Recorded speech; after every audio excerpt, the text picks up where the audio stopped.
Good morning, my dear brothers and sisters.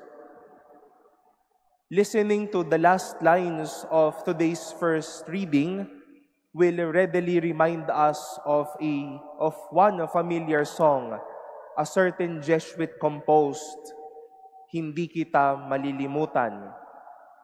We often feel emotional when we sing this song.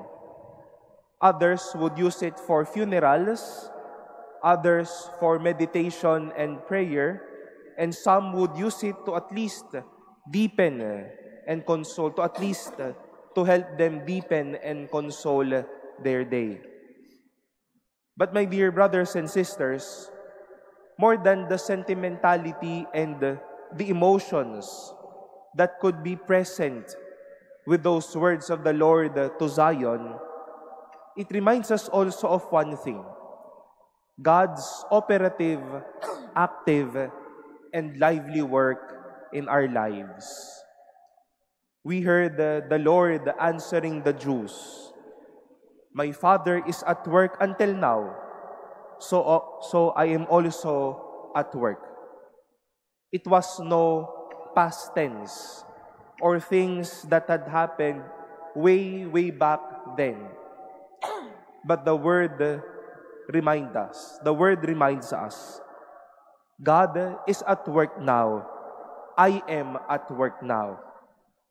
Na parang sinasabi po ng Diyos sa bawat isa sa atin, kumikilos ako dahil hindi ako nakakalimot. And we see these workings of the Lord every day in our life. He works with the unfolding of the things of life. He works in our decision-making. He works in our plans. He works through our life. He works in the many areas of life.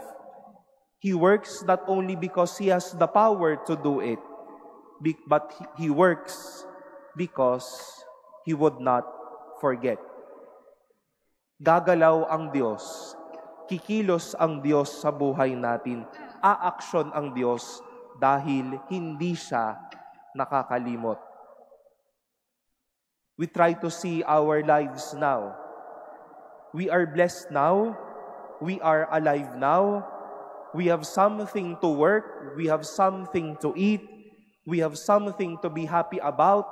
We have the many concerns of today because God is at work and would not forget.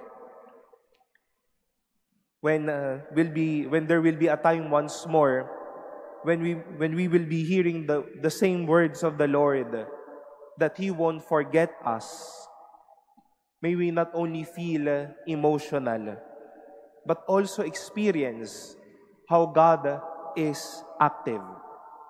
Patuloy na nakilos ang Diyos. Buhay ang Diyos dahil hindi siya nakakalimot.